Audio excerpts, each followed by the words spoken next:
Yahweh. Yahweh is a compassionate and gracious God, slow to anger and abounding in faithful love and truth, maintaining faithful love to 1,000 generations, forgiving iniquity, rebellion, and sin. But he will not leave the guilty unpunished, bringing the father's iniquity on the children and grandchildren to the 3rd and 4th generation. Hey, Northside women, this is Tika Skulls, your women's ministry leader. I am so excited that you have joined us today on our podcast. Our book of the Bible for 2024 is the book of Exodus. Our key verses are the ones that I just read, and they are from chapter 34, verses 6 and 7. Our theme for this year is simply Yahweh, the Hebrew word for Lord. It's who God says He is. We want to study His character and know Him on a deeper level this year. Our goal for the next several weeks is to read through Exodus 2 chapters at a time, so 2 chapters a week. And we have special guests to do that for us throughout the 40 chapters.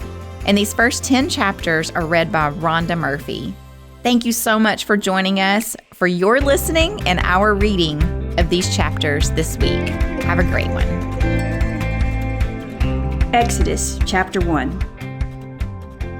These are the names of the sons of Israel who came to Egypt with Jacob. Each came with his family: Reuben, Simeon, Levi, and Judah; Issachar, Zebulun, and Benjamin; Dan and Naphtali; Gad and Asher. The total number of Jacob's descendants was 70.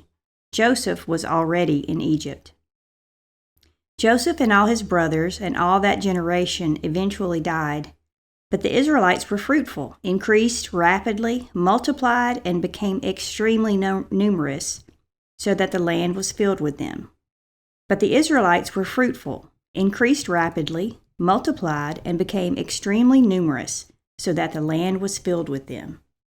A new king who did not know about Joseph came to power in Egypt. He said to his people, "Look, the Israelite people are more numerous and more powerful than we are. Come, let's deal shrewdly with them. Otherwise, they will multiply further. And when war breaks out, they will join our enemies, fight against us, and leave the country." So the Egyptians assigned taskmasters over the Israelites to oppress them with forced labor. They built Pithom and Ramses as supply cities for Pharaoh. But the more they oppressed them, the more they multiplied and spread, so that the Egyptians came to dread the Israelites. They worked the Israelites ruthlessly and made their lives bitter with difficult labor in brick and mortar and in all kinds of field work. They ruthlessly imposed all this work on them. The king of Egypt said to the Hebrew midwives, the first whose name was Shiphrah and the second whose name was Puah, "When you help the Hebrew women give birth, observe them as they deliver. If the child is a son, kill him, but if it's a daughter, she may live." The midwives, however, feared God and did not do as the king of Egypt had told them. They let the boys live. So the king of Egypt summoned the midwives and asked them, "Why have you done this and let the boys live?" The midwives said to Pharaoh, "The Hebrew women are not like the Egyptian women, for they are vigorous and give birth before the midwife can get to them." So God was good to the midwives, and the people multiplied and became very numerous. Since the midwives feared God, He gave them families. Pharaoh then commanded all his people, "You must throw every son born to the Hebrews into the Nile, but let every daughter live." Chapter 2. Now a man from the family of Levi married a Levite woman. The woman became pregnant and gave birth to a son. When she saw that he was beautiful, she hid him for 3 months. But when she could no longer hide him, she got a papyrus basket for him and coated it with asphalt and pitch. She placed the child in it and set it among the reeds by the bank of the Nile. Then his sister stood at a distance in order to see what would happen to him. Pharaoh's daughter went down to bathe at the Nile, while her servant girls walked along the river bank. She saw the basket among the reeds, sent her slave girl, took it, opened it, and saw him, the child. And there he was, a little boy crying. She felt sorry for him and said, "This is one of the Hebrew boys." Then his sister said to Pharaoh's daughter, "Should I go and call a Hebrew woman who is nursing to nurse the boy for you?" "Go," Pharaoh's daughter told her. So the girl went and called the boy's mother. Then Pharaoh's daughter said to her, "Take this child and nurse him for me, and I will pay your wages." So the woman took the boy and nursed him.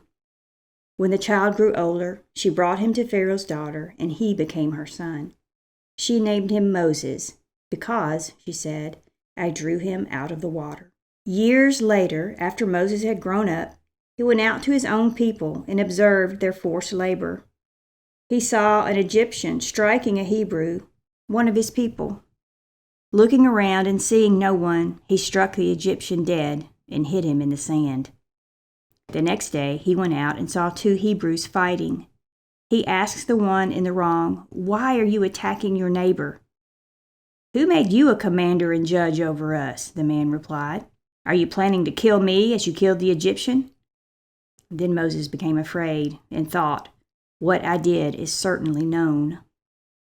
When Pharaoh heard about this, he tried to kill Moses. But Moses fled from Pharaoh and went to live in the land of Midian and sat down by a well. Now the priest of Midian had 7 daughters. They came to draw water and filled the troughs to water their father's flock. Then some shepherds arrived and drove them away, but Moses came to their rescue and watered their flock.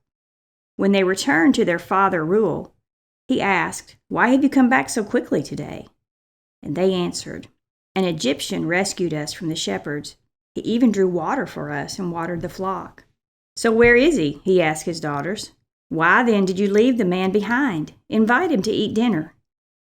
Moses agreed to stay with the man, and he gave his daughter Zipporah to Moses in marriage. She gave birth to a son, whom he named Gershom, for he said, "I have been a resident alien in a foreign land." After a long time, the king of Egypt died.